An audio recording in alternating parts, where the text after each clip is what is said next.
Hi, my name is Martin Purnell, and welcome to Off-Grid Christianity, a weekly podcast for those who go or don't go to church, and where we can meet and hear from those that have made their faith count. This podcast series is to encourage fire conversation. You can contact us as well by email, ogc@accessradio.biz. So today's guest, who is he? Well, he has been a big influence on me, so you can blame him.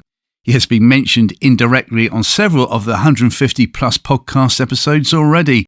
Our guest founded the Saltmine Trust and appeared in many global events, not least the Colston Hall in Bristol in 1987. More about that later on, no doubt. He has worked with organisations such as Lewis Palau and Billy Graham. Our guest has released several gospel albums and also found time to help birth Spring Harvest and then serve on their executive. So why did he appear at the Colston Hall in Bristol? What was he doing there? Will he get his hands dirty in the future? It gives me great pleasure to welcome to Off-Grid Christianity, Dave Pope. Dave, lovely to see you again. Thank you for all your help so far. For those that know nothing about you, we'll find out more later on, but where are we speaking to you from today, good sir? Well, I'm actually at the Vatican.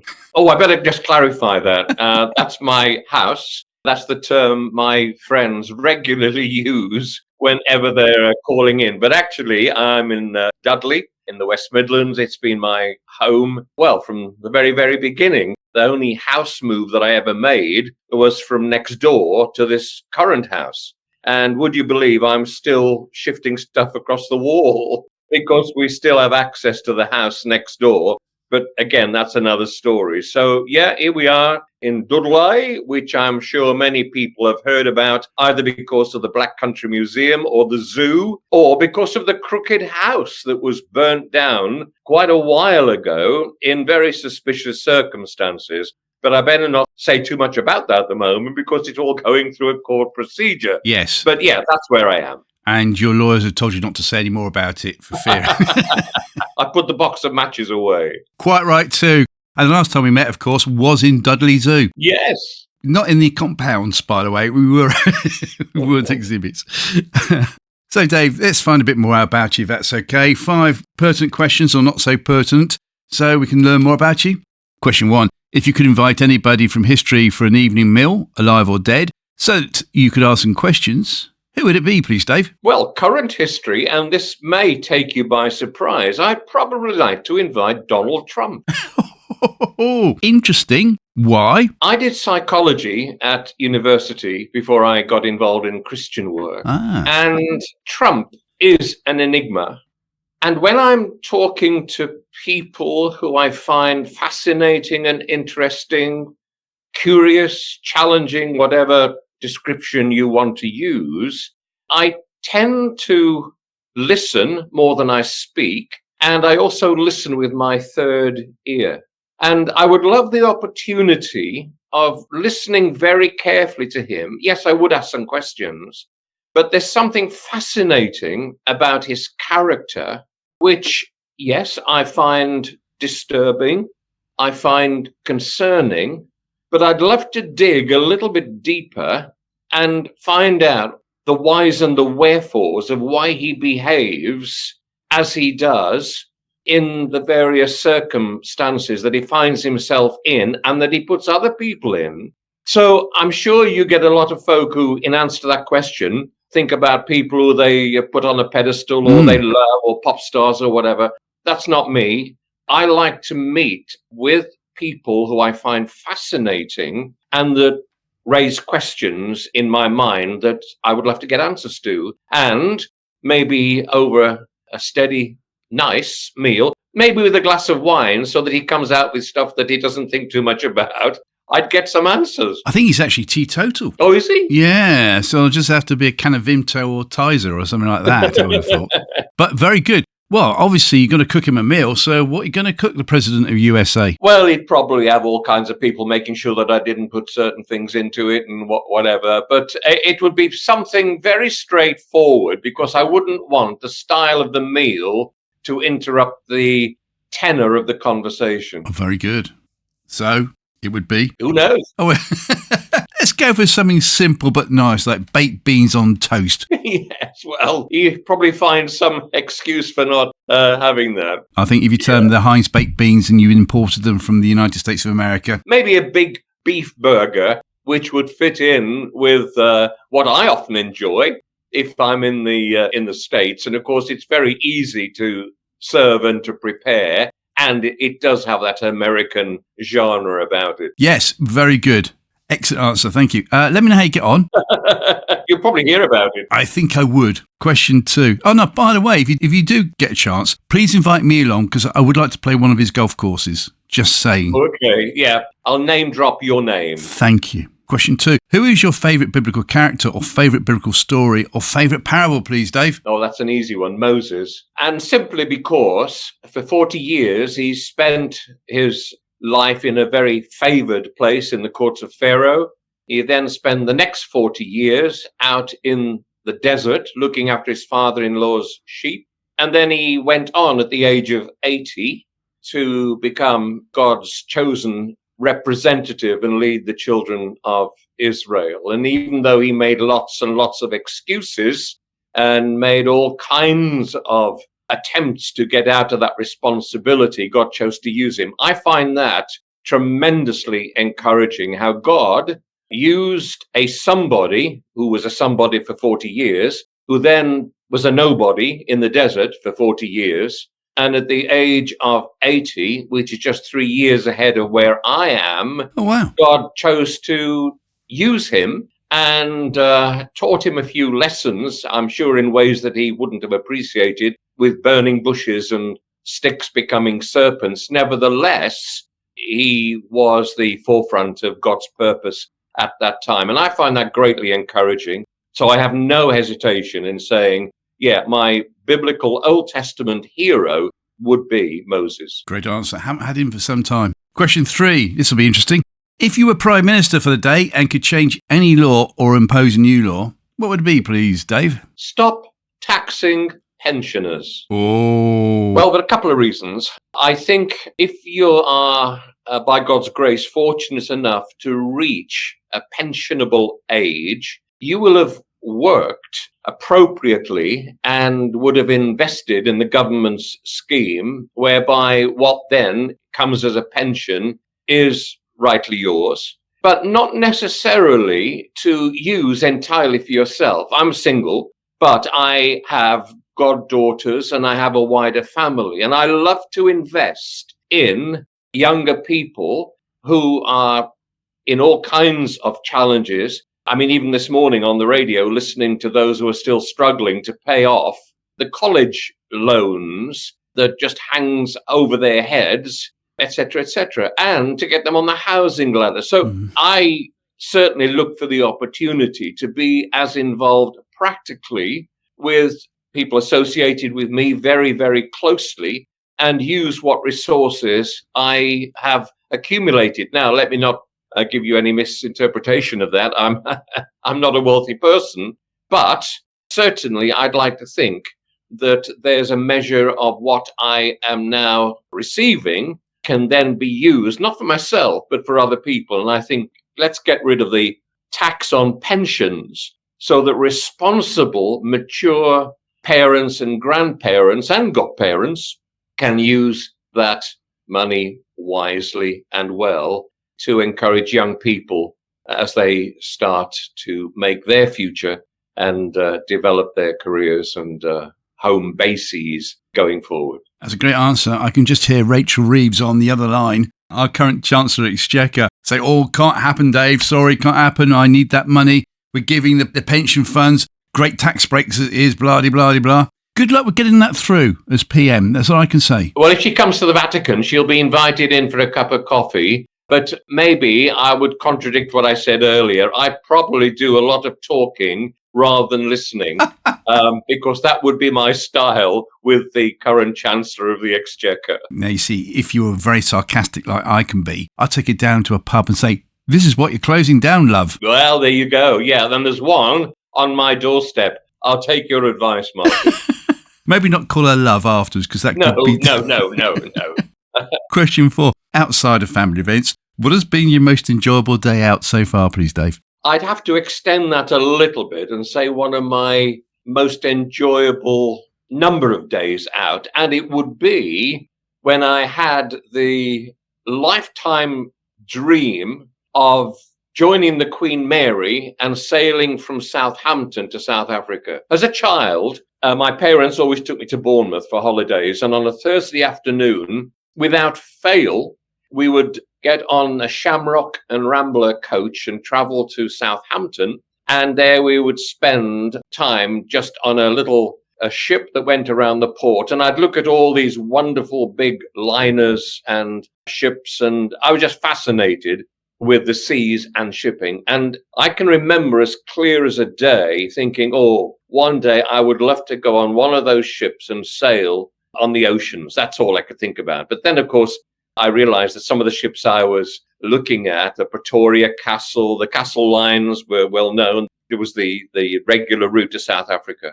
And then in, 2018, my brother, who was working for a consultancy that had input into Cunard, actually alerted me to the fact that there were some special fares coming up for the South African trip. So I booked it. I booked it as a solo trip, and I loved every minute of it. It was wonderful. I mean, obviously the Queen Mary is iconic. To sail out of the cold climes of Southampton, across the equator and into the warm climes of South Africa.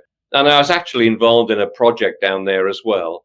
So although it killed two birds with one stone, it was a lovely way of getting to South Africa rather than going into Heathrow Airport and trying to survive a 12-hour flight in economy class. And I loved every minute of it. Not at all envious, one bit, he says. Totally deserved as well. Question 5 then. What has been your most embarrassing moment to date, please, Dave? One memorable moment was on a ski trip, which I was often asked to lead for another ministry organization. Off we went, and a group of people, lovely group of people. In the evenings, you'd have fun and all the rest of it. And there was one young lady who really was fun personified. I also encourage people to recognize that they shouldn't put you on a pedestal. And there was a lot of jokes and a lot of banter and all the rest of it. On one particular morning, we joined the ski lift to go up to the first station. And we were all togged up in our ski suits and whatever. And as I came off the lift, I noticed this lady who'd been the ringleader of all the fun and pointing jokes at me in some of the sessions that we had, was standing in line for the next ski lift. So here am I coming off the ski lift at the first stage, only to find her getting in the queue already for the next ski lift. So I thought, right, what I'll do, I just came off the ski lift and got my ski pole and gave her a gentle tap. Not a hit, a gentle tap. The lady who turned around was not the lady from the crew, but she was with her husband, who gave me the kind of look that I won't even describe and use language that would not go down well on your podcast. I tell you, my skiing and the speed of my skiing improved dramatically in the following 2 minutes. I went down that ski slope at a rate that even I could not believe, managed to keep upright, but I dreaded the rest of the week bumping into the pair of them because I knew that he would not be blessed about my association with his wife in that way. It was a very embarrassing experience. Did you by any chance immediately go to the nearest clothing attire shop and buy a whole new outfit so they wouldn't recognise you? No, I didn't, but I remember making one or two excuses about why I couldn't go out on the slopes on certain mornings at certain times and using certain ski lifts. Great, thank you for sharing that. We will find out in due course regarding your life to date, and some life it has been for Christ, let's put it that way. It's something that you said in one of the answers, and I didn't know how old you were for a start, so congratulations, because you certainly don't look that age. What do you think about Christianity at the moment and what you're seeing with the teenagers and the 20s and 30s regarding coming to faith or not coming to faith? I'm really quite encouraged at the moment, primarily because of what's been called the silent revival. And in my own ministry, even now, I'm involved in chaplaincies and working with young people, and also with the academy journey that I've been on. Undoubtedly, there is a resurgence of spiritual interest amongst young people, undoubtedly. And I think we have to maximize that opportunity and make sure that we address it in a way that is sympathetic to the kind of culture that we're in. You will know, Martin, in the early days, I would go into schools with a guitar and all the rest of it. I would take assemblies and I would almost do an evangelistic address. It was all accepted and encouraged. Now, for reasons we're aware of, that is not appropriate in the culture and in the society in which we live. However, I don't consider that to be necessarily negative, because if you can be creative and if you can communicate in a way that is interesting, but which is based on spiritual values, I think you can get an even bigger audience than perhaps the forced audiences that we got in the early days. So my encouragement is there's loads of opportunity today with the silent revival and with the interest, but particularly with ministries that are prepared to take time to make sure that their means of communication and their style is appropriate to today. And there are many ministries around that are like that, and I try to give as much encouragement and support as I can. Sadly, there are other ministries that seem to think that you can continue as we did in the 70s and the 80s and get very upset and concerned, even angry, when they can't do what they perceive they should be doing. And I think that probably says more about the ministries and the organizations than the opportunity that we have at the moment. My disappointments are when Christians become more, if I can put it like this, cocooned. I think alongside those who are prepared to be creative and imaginative, there's a real tendency for some to actually go into retreat mode. And just because they can't do and communicate in a way that they always thought they could, they go into retreat and do nothing. And I perceive that is happening in our faith churches, where we are seeing some go into, yes, retreat, even close down mode. I mean, the number of churches that sadly are closing. And it's primarily because they haven't kept up with the times and not prepared to accept the new ways of communicating faith in the day and age in which we live. Let's take it a step further, if that's okay. One of the good expressions I picked up over the past month or so from previous guests, for every visionary person that you have, with that comes frustration. What do you think that means? Someone once said that churches have a wonderful habit of taking bright ideas up dark entries and strangling them. And I think that actually probably verbalizes the answer to your question. And it probably says what I was trying to say a few moments ago. You know, the thought of putting Wi-Fi into the church, oh my goodness, why do we need Wi-Fi? Why do we need what? I can hear that echoing around some of the cloisters even now.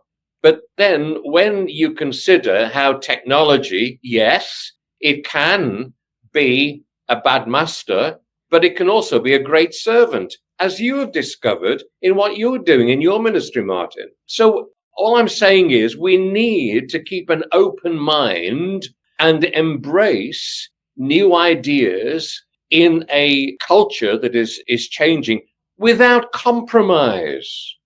And sadly, there are many established leaders who seem to think that by accepting some new ways of doing things, we are committing the unmentionable. And sadly, you know, you end up digging a grave for what the church is all about and for what witness should be about. And if you look at the statistics and where the churches are growing today, it's where there is a commitment to faith on the same foundations, but with new expressions, new ideas, and new creativity. And just to put that into perspective regarding Wi-Fi, which is a great point, because I wouldn't have thought of that had I owned a church, or let alone owned a church, if I was running a church. But when you think about the number of people out of 100 that are either registered blind or deaf, look what Wi-Fi can do for those people now. Absolutely. You know, you're making it available for all, not just for the people that are able-bodied, for instance. Absolutely. Let's go back then in time So when you first started, when there was no such thing as Wi-Fi, people would have thought you meant hi-fi. How did you start off your career? I went to university to study industrial psychology and therefore did a little bit of clinical psychology as well. But I chose to take 2 years out when I finished the university course. And I went to the company that were sponsoring me at the time and explained why I wanted to do that. I was a committed Christian as a student, and I was involved in coffee bar evangelism. In fact, in Northern Ireland, I did a lot of work in those days. We did something called the Reclamation Roadshow in Lisbon, where we took over an old garage showroom and we turned it into a coffee bar. We ran a Christian coffee bar there night by night. And in fact, many of the friends that I still have, would you believe, were part of that ministry at that time. I worked with YFC in Northern Ireland, but of course in a wider context as well, right across the country. I put together a gospel folk group called the Alethians, not to be confused with the Athenians. I don't look anything like Nana Muscuri. We often got confused. Well, not me, but the name. And the Alethians, then we traveled. We did a lot of coffee bar ministry. It was great. We were then asked if we would do the support for Cliff Richard in his gospel concerts. So for like 8 years, we always did the warm-up for Cliff, which was a fantastic opportunity. It was the only time when we actually played to packed out audiences. Otherwise, you could got some of our audiences into a phone box. So the music thing developed, but I was always focused on going into schools and working with young people and explaining faith, not just being a gospel singer or gospel artist. That actually developed almost instantaneously. I didn't seek that. I didn't promote it. I didn't encourage it. Unashamedly, I was working with an organization, a mission organization. And for the first 10 years, from 1970 to 1980, I traveled the length and the breadth of the country, working in church-based missions, going into schools, into colleges, running coffee bars. Yes, doing some music at the same time, but that wasn't the main string on the bow. And then the opportunity to move on, which I felt was appropriate. I'd served a 10-year apprenticeship, if you like, watching other evangelists work and the way that they communicated and seeing their effectiveness of identifying with the local church, very important. And so Saltline came together and started in a very small way, using the creative arts, but nevertheless looking for opportunities of church-based ministry. At the same time, I was getting invited to work alongside Luis Palau in his organization, together with the Billy Graham organization. So I began to travel more widely. I was involved also in setting up mission initiatives in Eastern Europe, which was still behind the Iron Curtain, and working in Bulgaria and identifying with church witness there, which had to be done very carefully and very sensitively. So I had a very, very rich introduction in my early years to broad spectrum ministry at home and overseas, but unashamedly with a hallmark of mission and not necessarily music.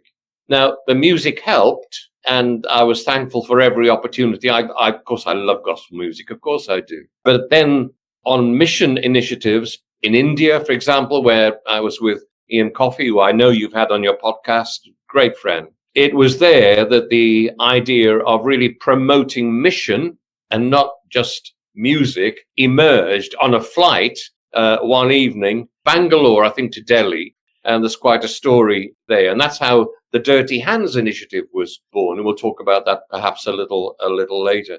That's where it all started. Those were the early days.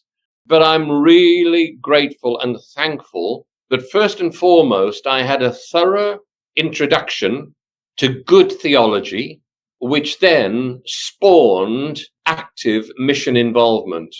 And you may remember that in the 70s and the 80s, I was very much involved in developing some of the worship initiatives, using the music, etc. But my perspective was actually coming from a very traditional conservative background, but trying to loosen up people into an understanding that worship wasn't just the hymn, prayer, hymn, reading, notices, hymn, sermon, hymn, benediction sandwich, but actually you could put some worship songs together. You could actually use interludes. You could use words of meditation. You could give people the opportunity of being involved. So my ministry in that area was catalytic, particularly for people from a conservative background. I was always blessed and encouraged with the likes of dear Graham Kendrick, and loved working with him. And I suppose I took a lot of strength and encouragement from him in those early days, because he was a brilliant writer of some fabulous worship songs that were about theology and not meology. Big difference. And the way that he encouraged people to enter into worship rather than spectator worship or just sing the hymns that we normally sing. Now, I think now one of my frustrations is that we're in danger of losing some of the older hymns, which I love. Why? Because melodically they're good, and also theologically they're sound. I love some of the newer stuff. Love it. And some of the new worship leaders, fantastic, and would support them up to the hilt. But we need to get a balance, and we need to be able to bring some of the old into the newer area as well. And we need to remember also that we must never allow theology to be diluted into meology. Lord, bless me, Lord, love me, etc., etc. Yeah, I understand that.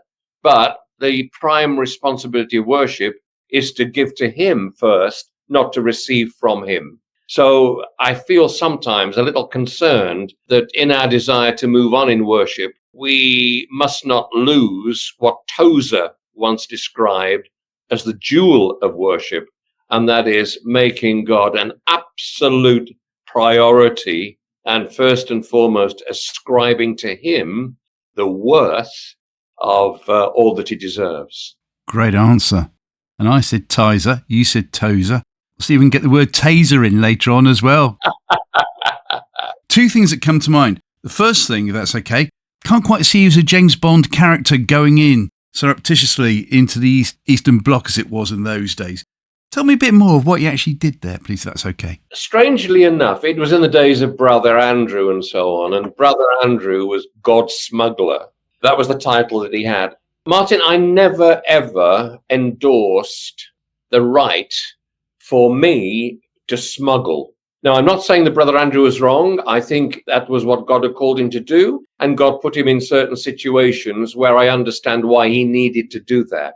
But for me, and for the person I worked with, a guy called Peter Anderson, yes, we never smuggled. Yeah, we put Bibles into suitcases, but we never kind of tried to mask what that was all about, so that if cases were open and going in, or if questions were asked, we were always careful not to mention specific names, and we never had names and addresses of places we were visiting.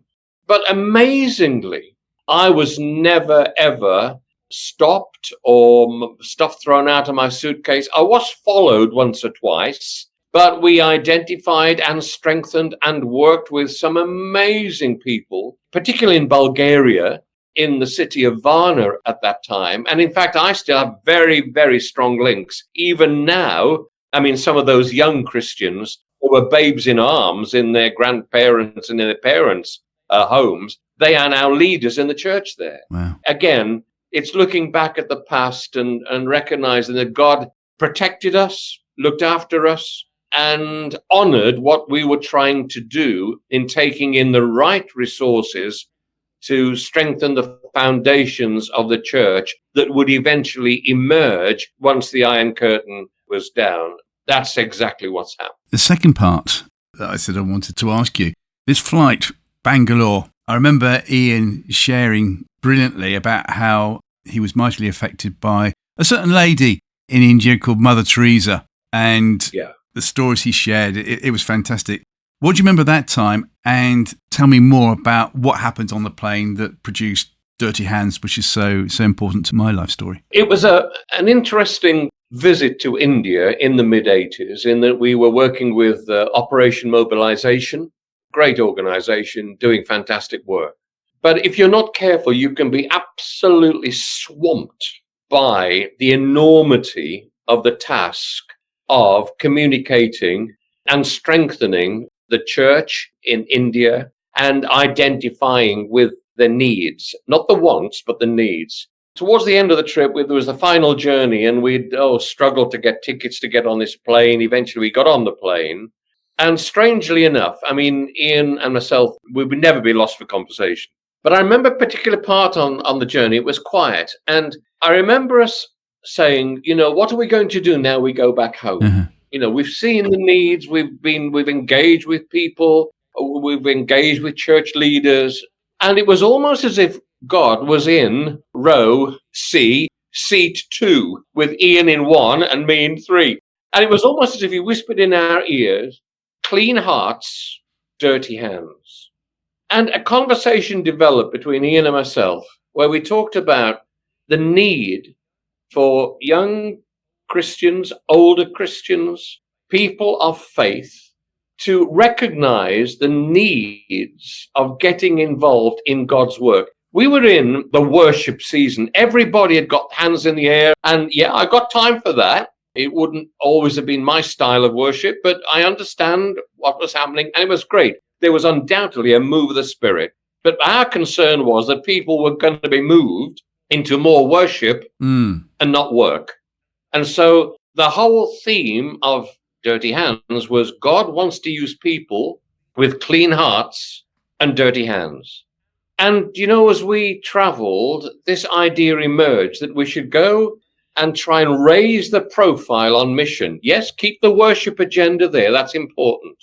But if hands that are in the air on a Sunday are not doing something useful for God on a Monday, then there's something weak about the hands in the air on a Sunday. And so we began to explore the linkage, and the rest, as I say, is history. We put together, with the help of mission organizations supported by Saltmine Trust, a tour. I think it was 22 dates in about 29 days when we visited, the Colston Hall, but halls up and down the country, throughout the United Kingdom. And basically, it was a presentation. We used drama, we used music. I remember I sang People Need the Lord every night. We used the Saltmine Theatre Company. Then there'd be a real challenge at the end, brought either by Doug Barnett or Ian. And we'd give people unashamedly the opportunity of responding, saying, look, if you sense that God wants to use you at some time in your life, now is the opportunity for you to say, whatever the cost, whatever the time, I am prepared to be available for God to use me. And over the course of those meetings, 2,229 people made some kind of response. We actually got them to log their response. Yes, I will give. Yes, I will go. Please keep me updated, etc., etc. And Martin, I know that evangelists, of which I count myself to be one, often speak evangelistically. I want to say this, that not a month goes by now whereby I don't bump into somebody who says, Dave, you might be interested to know that it was through Dirty Hands I'm actually now doing what I'm doing here. You're no exception, of course. I can remember it vividly. In fact, the chap who was the first act, he was a poet. I can't remember who it was who came on. Was it Stuart Henderson? It was. And he came up with a classic line that I have nicked. Hello, ladies and gentlemen. There's an expression going round in the entertainment business that you play the Colston Hall twice, once on the way up and once on the way down. And he said, hello again. And we were sitting in the balcony at the back. I felt sorry for the person who had to put the cards out because that holds about 1,900 people. It's changed a lot since then. They've had a massive revamp and it's now called The Beacon. There was a card on every single seat. Yeah. And I filled out mine. And I was very disparaging. I had a go at the guitarist on stage. I just got the feeling he thought he was a Pete Townsend from The Who rather. I think I know who that was. But the thing was, that night, I'd been a Christian for about, 3 months, less than that maybe. I had been a Sunday school teacher for a few years before that. That says something, doesn't it? Yeah, it really affected me about getting your hands dirty for Christ. That was the punchline. Are you prepared to do it? Yeah. And here I am. Yeah, I had that momentous decision in 1994 to give up my career within the training environment in the finance industry. And went into broadcasting. Amazing. So yes, it's all your fault, Dave. I would have been a multimillionaire by now. I would have been going around the world. Yeah. Thank you. No, I really mean that. Thank you. It was an amazing time. Why can't we have another Dirty Hands tour? Maybe obviously with some other people, but you could come and do the epilogue. Well, you'd be interested in this. As you know, I've got a very good relationship with Ian. He's a very close friend. And a year ago, we said, maybe we should do something similar for such a time as this. Yay! Now, the jury is still out on that, and we haven't had further conversations. Neither of us are in the first flush of youth anymore, Martin. Nevertheless, the challenge of mission is just as great. So I think your little prompt there is a prompt for me to remind Ian that perhaps we should have that conversation sooner rather than later. We'd employ the new technology, of course, and we would do things very differently. Ian's just about to leave for mission experience in Japan. He's speaking at the Japanese Keswick, I think. Oh, wow. Thanks for the prompt. When he gets back, I'll say, let's have a long latte somewhere midway between where you now live and the Vatican in Dudley, and we'll talk about these things. Well, I'll tell you what, I will offer whatever I can do to help, I will do. How's that? Brilliant. Thank you. I can, if it means me having to come over and join you in a latte or a latte. Or a tizer. A tizer. Yeah, I can't speak enough about Dirty Hands Tour. So, from Dirty Hands Tour, Spring Harvest. Yeah. I mentioned at the beginning that you were one of the main runners and riders for getting it going. What can you remember that time? Tell me more, please, sir. I take my hat off to the likes of Peter Meadows, sadly no longer with us, and Clive Calver.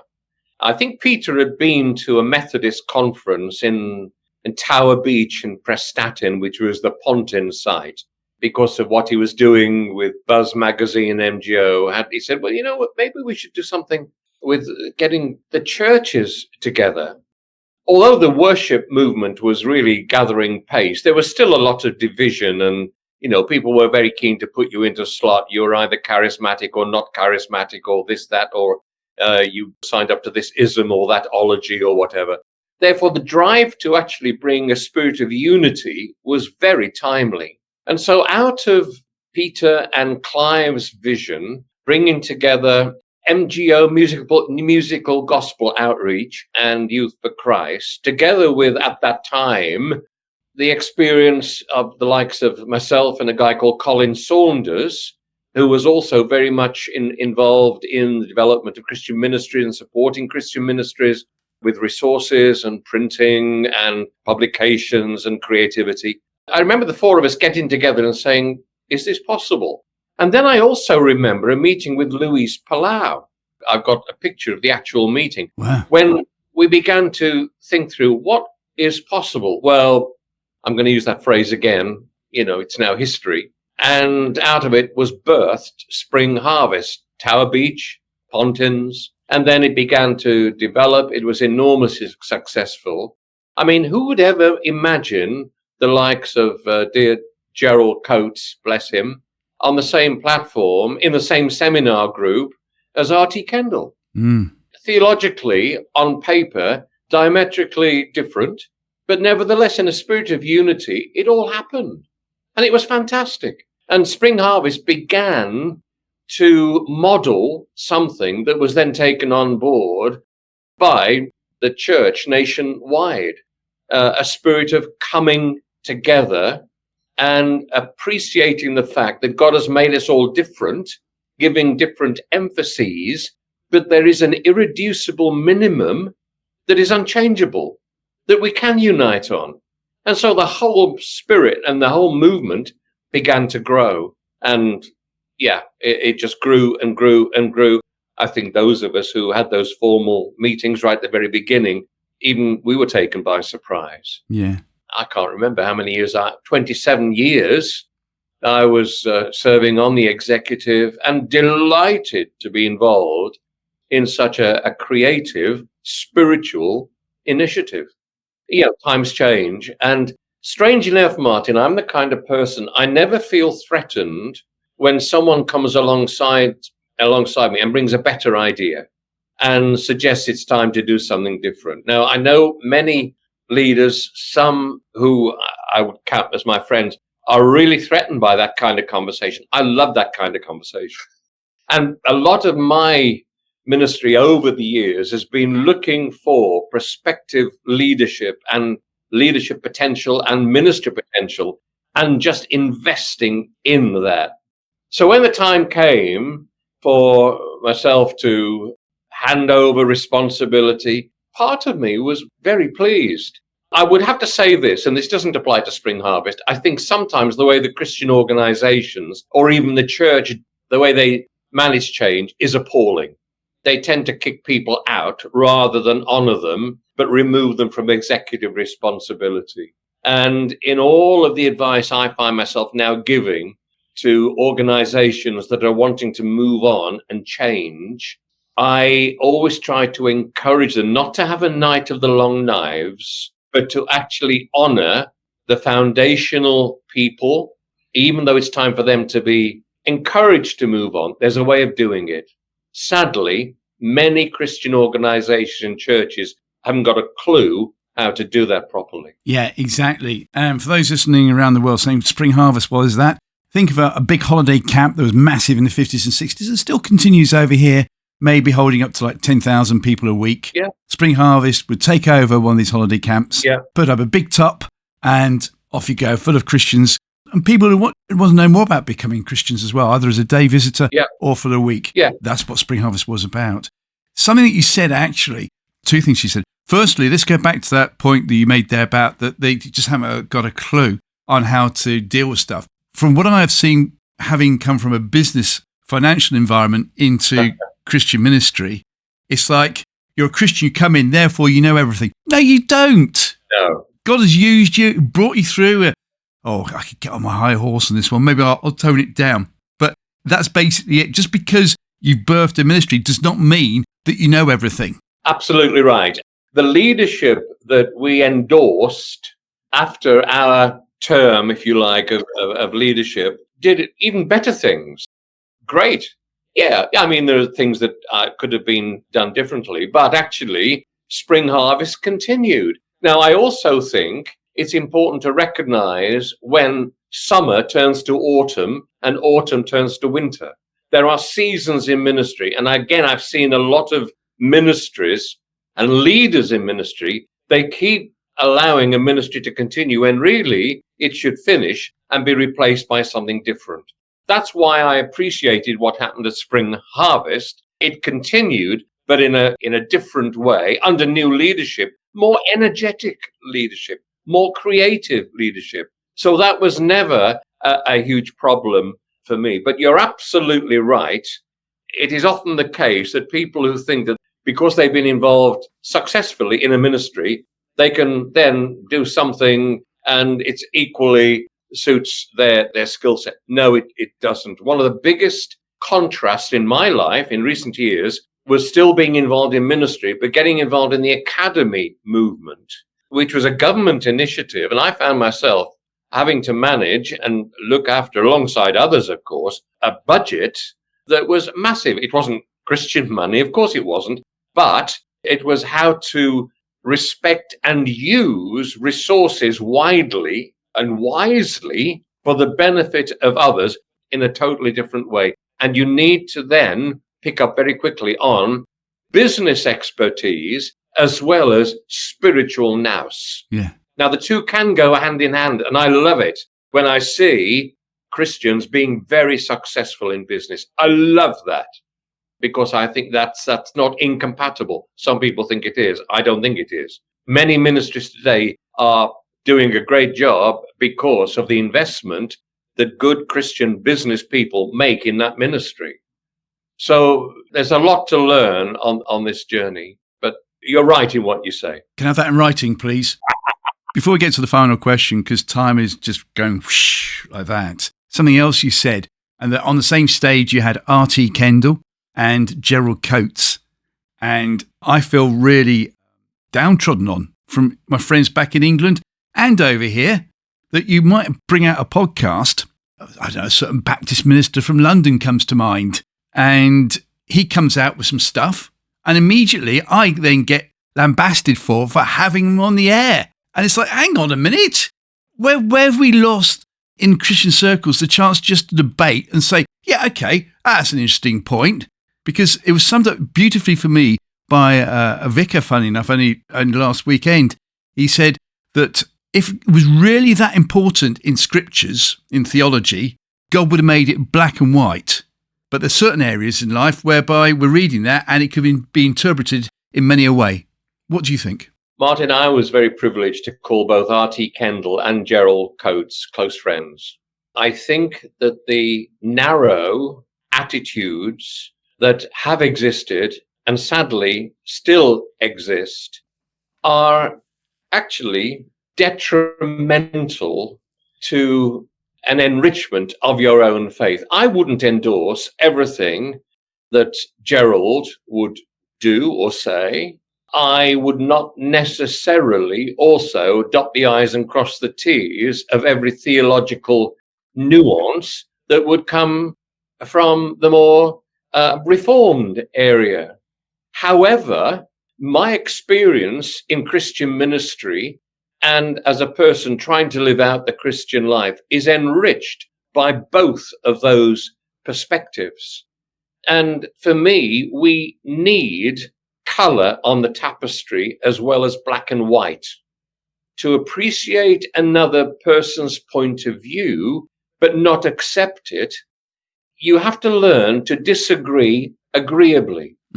Sadly, many church leaders or many faith leaders have lost the skill of disagreeing agreeably.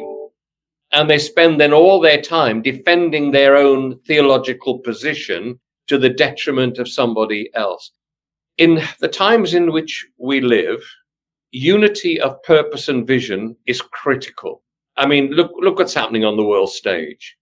And numerically, although there is wonderful encouragement for the church, it is growing. It grows faster than any other organization because we never lose a member through death. But we also sometimes shoot ourselves in the foot by not listening and going forward, even though we might not fully endorse what all wings of faith and church representative of faith may have to say. There's so much work to be done. I use that phrase I used earlier, the irreducible minimum, the gospel, is enough to take us forward and be light to the world and not spread darkness through disagreement. Fantastic answer. So in summary then, before we do get to that final question, good sir, looking back on what you've done in the past so many years since you left university, how would you sum up your life to date, do you think? I'm still learning. Again, I have some interesting discussions with friends, peer group, who almost have come to the position of believing that what they've done is over and they are where they are, and it's like being in God's waiting room for the clarion call to be promoted to glory. I'm under no illusion that in my maturity, some people say antiquity, that is not so far away as it was when I was with the Alethians or in the Colston Hall. Yeah. But there's still a work to do, Martin. And my comment is always look for opportunity to encourage others in all kinds of ways. I have a lot of discussion at the moment about those who need to make sure that they endorse and support other ministries that are coming through, and therefore in areas like legacies. Now, there's a hot potato. Yeah. And I'm encouraging, and I need to be careful how I do this, because if you do it from a flame platform, it sounds as if you're trying to drum up support for an organization. No, I'm not. All I'm saying is that be good stewards of what God has given to you so that when God calls you home, you are able to continue to invest in ministry, evangelism, and in mission. And therefore, alongside that, I also say to people, look for people in your church who are potential young leaders. Spend time with them. Talk to them. It doesn't matter how young they are. Ask them what they're doing at school. Ask them what their favorite lessons are. Ask them what their ambitions are. Establish a relationship and encourage them in what they're doing. Encourage the church leadership to embrace them in church initiatives. Don't just sit back on the back and sing "To God Be the Glory" every Sunday, as important as that is, but look for opportunities to invest and maintain your influence in the development of ministry. And that's why, again, today I'm involved in chaplaincies, looking at getting young people to go into schools half a day a week in the church where I've been attending. We're supporting through Flame someone who goes in there. I can't do it every week for a number of reasons, but this person can. So let's invest in that person to maintain a ministry. And we need to be creative that in the maturity of life, we do that appropriately and responsibly, using our good stewardship of time and whatever finances God has been good enough to give to us. Unfortunately, we're running out of time now, and we haven't got round to talk about Flame Trust, but maybe some other time if that's all right. You can come back again and tell us more about what Flame Trust does. Thank you, Martin. Just to say, you've signed your life away now. I'll tell you why. Because in light of what you shared, when you speak to Ian Coffey, the dirty feet tour, because I think that's what you should call it, to go with the dirty hands tour, you can then invest your time and be the mentor to the people who you'd like to take that dirty feet tour. There you go. And I'd be delighted, because I couldn't envisage myself coping with the tour schedule that we did in the mid-'80s. I couldn't cope with that, but I would love to sit down in a room from time to time with people and say, this is what you should be doing now. Use technology, use the web, use all the resources, get in touch with mission organizations. Well, here I go. You see, this is me. I'm halfway down the line, so you expect a phone call in the not too distant future. I'm looking forward to it. Saying, come and brainstorm. I'll hold you to that. I'm there. Dave, what a time. Comes now to the last question, and that is, Dave Pope, who is your Christian hero, please? Billy Graham, unreservedly. And that is because I had the privilege, and I know that word is bandied around a lot, privilege to have worked with him, to have known him, to have had private time with him, to have watched his relationship with the people that he worked with, his love and passion for Christ, his knowledge of the Bible, the urgency that he embodied in his ministry, and just the way that he attracted people to what he had to say. I was always very nervous when I stood on the same platform. He very kindly asked me to sing at a number of his events here in this country. I remember up in Scotland. He then invited me across to the States, to Nashville, and to a few other places to share in his crusades. And it was an awesome experience. But over all of that was my recognizing that I was actually enjoying the privilege of standing with a ginormous man of faith who had incredible gifting, simple gifting. There are many preachers who are much better than Billy Graham, but what a wonderful, wonderful gifting, simple gifting of explaining the gospel, yet of someone whose life embodied integrity. Very, very important. I watched the interaction with his team members and the honor that they bestowed on him. Some people say that familiarity breeds contempt, not in the Billy Graham organization. In those days, it was just amazing. And therefore, Billy Graham is certainly my Christian hero. That is a great answer. And I remember him back in the early 1990s when Oprah Winfrey was even on terrestrial TV in the UK, and she had him as a guest, and she asked him, in light of the fact he was sharing how he'd go over to Africa for 2 or 3 months at a time, because in those days, jet flights were rare. So he'd be away for a long time and he'd come back and he'd walk in to say hello to his children. They didn't know who he was. And Oprah Winfrey said, "Did your wife ever want to divorce you because of this?" And he said, "Divorce, no, murder, yes." That was a great answer. Well, let me just share with you very quickly something. Yeah. Mr. Graham had amazing wisdom. The press were always hounding him. And I remember once he was coming down the steps of an aircraft, and one of the reporters said, "Oh, Mr. Graham, will you be visiting any nightclubs in the city here?" And he said, "Oh, are there any?" He was very careful, because he used to sometimes go into a nightclub and preach the gospel. And it came out in the headline, Billy Graham asked the question, "Are there any nightclubs in the city?" Without any qualification. They were always trying to trip him up. But he had a body of people around him who advised him and were very careful with him and alerted him. And he always responded appropriately. And he never, ever fell once. Attempts to trip him up, multitude, but never, ever came a cropper. Dave Pope, thank you so much for joining us today. It's been a real honour. And I look forward to talking with you later on about dirty feet, sir. Thank you, Martin. God bless you. God bless. And if you haven't already hit the like and subscribe button, please do. Next time on Off-Grid Christianity. And I'd love to say that the conversation come from my dad or from my wife or from my pastor or something like that, but it wasn't. It was this chaplain who had served day in, day out, year in, year out, different kids all the time, who I have a lot of respect for, the stories that he can tell and the journey that he's been on in his faith journey. And man, he looked me in the eye and he said, "How dare you?" I mean, it's exactly what I needed to hear at the time, As somebody who naturally encourages others, there is such thing as tough love. And sometimes the best way to encourage someone is to look them in the eye, give them a bit of a wake-up call and say, "Hang on a second. You have a gift, and do not just squander this or throw it out. This is something really powerful." So please join me and our special guest, singer, songwriter, communicator, author, and somebody I used to know as Chip K from his band with no name days way back, Chip Kendall. Until then, cheerio.